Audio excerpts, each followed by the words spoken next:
Hello guys, welcome back to my YouTube channel. आज हम लोग बात करेंगे एक पोएम जो टी.एस. इलियट द्वारा लिखा गया है, the love song of J. Alfred Prufrock. तो चलिए बात करते हैं। The love song of J. Alfred Prufrock is a poem. The love song of J. Alfred Prufrock एक पोएम है। It is written by the poet T S. Eliot in 1910 फरवरी। इसे फरवरी 1910 ईस्वी में टी.एस. इलियट द्वारा लिखा गया। When he was 22 years old, जब वो 22 साल के थे। The first title of this poem was Prufrock among the women. इस पोएम का जो फर्स्ट टाइटल था वो था Prufrock among the women. It is the first published poem of T.S. Eliot, और यह T.S. Eliot का फर्स्ट पब्लिश पोएम है इन 1915 1915 में यह पब्लिश हुआ था। It was later published in 1917, इसको दोबारा 1917 में पब्लिश किया गया as a part of 12 poem pamphlet which title was Prufrock and other observation. एक 12 पोएम का पैम्पलेट था जिसमें एक ये भी था। उस मतलब 12 पोएम का जो पैम्पलेट का जो टाइटल था वो था Prufrock and other observation. It is the first popular work of modernism, और ये मॉडर्निज्म का आधुनिकतावाद का फर्स्ट पॉपुलर पोएम था, वर्क्स था। The theme of this poem are loneliness, criticism of the modern age, love, mental courage, isolation, etc.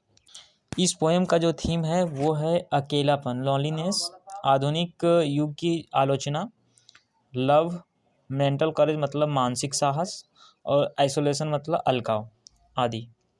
The title of this poem indicates ये romantic love situation. इस poem का जो title है वो romantic love situation को indicate करता है।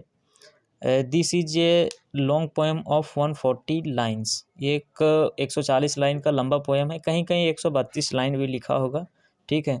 The love song of J. Alfred Prufrock is written in free verse which means most of its line does not follow a specific rhyme scheme. The love song of J. Alfred Prufrock free verse में लिखा गया poem है, जिसका मतलब होता है free verse मतलब कि इसका जो ज़्यादातर लाइन है ना वो किसी भी स्पेसिफिक राइम स्कीम को फॉलो नहीं करता है। In this poem T S. Eliot ही लिखे हैं, Eliot so the aimless modern life. इस पोएम में जो टी.एस. इलियट पोएट है वो एमलेस मॉडर्न लाइफ को दिखाए, मतलब लक्ष्यहीन आधुनिक जीवन को दिखाए हैं। T S. Eliot was a British poet, essayist, playwright, literary critic and editor. T S. Eliot एक ब्रिटिश पोएट थे, एसियस्ट थे, प्लेराइट नाटककार थे और साहित्यिक आलोचक थे एंड एडिटर थे। He is considered to be one of the 20th century's greatest poet. इन्हें 20वीं सदी के महानतम कवियों में से एक माना जाता है। He was born in 26 September 1888 in United States and was dead in 4 January 1965। इसका जो जन्म है वो 26 सितंबर 1888 को यूनाइटेड स्टेट मतलब अमेरिका में हुआ था, एंड वाज डेड इन 4 जनवरी 1965, और इसका जो मृत्यु है वो 4 जनवरी 1965 में हुआ था। अब देखिए ऊपर में मेंशन किए हुए हैं हम कि जो इसका अमेरिकन सिटीजनशिप था, जो इसका अमेरिका का जो सिटीजनशिप था वो था 1888 से 1927 तक, मतलब 1888 से 1927 तक अमेरिका का नागरिक थे और 1927 से 1965 तक ये ब्रिटेन का नागरिक बन गए, ठीक है। He was awarded Nobel Prize in literature in 1948। इसको नोबेल प्राइज मिला था, नोबेल प्राइज से सम्मानित किया गया था लिटरेचर मतलब साहित्य के लिए 1948 में। And also awarded the order of merit in 1948, और 1948 में ही इसको ऑर्डर ऑफ मेरिट से भी सम्मानित किया गया था। His notable works are the hollow man जो 1925 में पब्लिश हुआ, द वेस्टलैंड जो 1922 में पब्लिश हुआ, the love song of J. Alfred Prufrock 1915 में पब्लिश हुआ, मर्डर इन द कैथेड्रल जो 1935 में पब्लिश हुआ था। Prufrock is a middle aged man. Prufrock एक अधेड़ उम्र का व्यक्ति है। He has a one-sided love for a girl to whom he is afraid to express his love। एक लड़की से वन साइडेड लव मतलब एक तरफा प्यार करता है, जिससे अपना प्यार को इजहार करने के लिए वह डरता है। ही does not have the mental courage for this, और इसके लिए उसको मानसिक साहस नहीं है। ही इज इन ये suspense weather he should confess his love और नॉट, यह सस्पेंस में है, यानी कि दुविधा में है कि इसे अपने जो लव है उसको एक्सप्रेस करना चाहिए। कन्फेस और एक्सप्रेस दोनों एक ही है, कि उसको इजहार करना चाहिए या नहीं। His failure together with his experience with life and society makes him frustrated. Life और जो समाज के साथ उसका अनुभव है, उसके साथ साथ उसकी जो असफलता है उसे निराश कर देती है।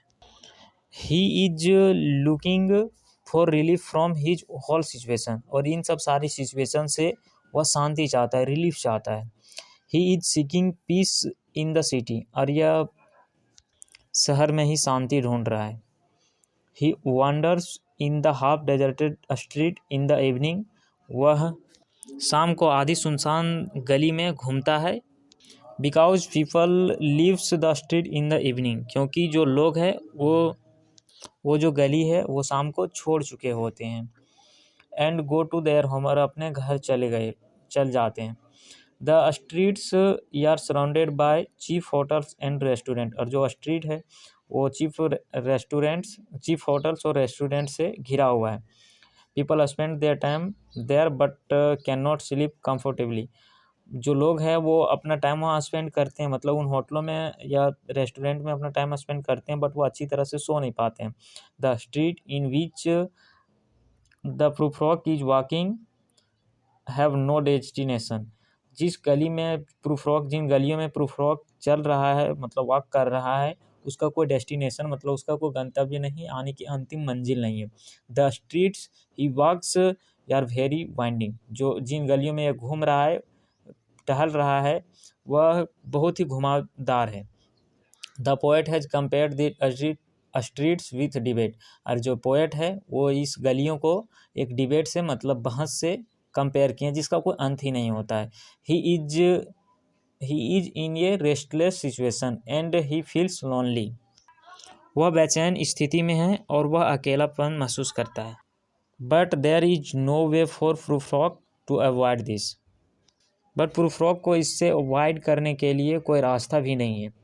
Prufrock lakhs will power and has a lot of hesitation, Prufrock में इच्छा शक्ति का अभाव है और उसे बहुत ज़्यादा झिझक है, यानी कि हेजिटेशन है। If he takes any decision, यदि वो कोई डिसीजन लेता है, ही इमीडिएटली पोस्टपोन्ड इट, और तो वह इसे तुरंत ही पोस्टपोन कर देता है। He is always thinking but can not take any decision, वह हमेशा सोचता ही रहता है बट कोई डिसीजन नहीं ले पाता है। There is a lack of courage inside the Prufrock के अंदर साहस की कमी है, वह घबराया हुआ है और वह डरपोक है, मतलब टिमिड मतलब डरपोक। His over thinking stops him from expressing his love, उसका जो ज़्यादा सोचना, ओवर थिंकिंग जो है, उसे रोक देता है उसका लव है उसे एक्सप्रेस करने के लिए। ही लैक्स विल पावर, उसमें इच्छा शक्ति की कमी है। Prufrock is a middle aged man, Prufrock एक अधेड़ उम्र का व्यक्ति है। So he is also physically weak, इसलिए वह फिजिकली शारीरिक रूप से वीक भी है, कमज़ोर भी है। And some hair on his head has fallen out, और उसके जो सर से कुछ बाल है वो झड़ गए हैं। And he has become bald, और वह गंजा हो गया है। He is also afraid that he has some physical shortcoming, वह इस बात से भी डरता है कि उसके अंदर कुछ शारीरिक कमियां हैं। She said I grow old, वह कहता है कि मैं बूढ़ा हो रहा हूँ। He covers his baldness again and again, वो अपने गंजेपन को बार बार ढकता है। All through the poem Prufrock remain in his room, poem के अनुसार जो प्रूफ्रॉक है अब वो अपना रूम, मतलब पहुंच गया, रूम में है। He is imaging that he is passing in the street, वह इमेज कर रहा है कि वह मतलब गलियों से गुजर रहा है। ही वियर्स क्लोथ्स, वह कपड़ा पहनता है। Of the latest fashion to hide his age and cover his baldness, वह लेटेस्ट फैशन का कपड़ा पहनता है अपने एज को हाइड करने के लिए, अपने एज को छुपाने के लिए और अपने गंजेपन को ढकने के लिए। Even after doing so much he still can not muster the courage for his love. इतना कुछ करने के बाद भी वो अपने प्यार के लिए साहस नहीं जुटा पाता है। He has become coward by living in society. वह समाज में रह के डरपोक बन गया है। He knows about his timid and meaningless life. वह अपने डरपोक और जो मीनिंगलेस लाइफ है, मतलब निरर्थक जीवन है, उसके बारे में जानता है। He also knows society people and show off women. वह सोसाइटी के पीपल को भी और दिखावा करने वाली, शो ऑफ मतलब दिखावा करने वाली महिलाओं को भी अच्छी तरह से जानता है। डिस्पाइट ऑल दिस, इन सब के बावजूद भी he feels attraction towards the lady.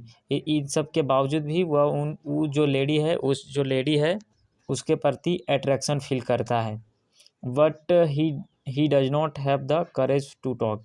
But उसके अंदर साहस नहीं है बात करने का। And the poem ends with how should propose to that lady. और ये जो पोएम है वो ख़त्म हो जाता है कि उस लेडी को प्रपोज कैसे किया जाए। प्रूफ रॉक के सोचने में ही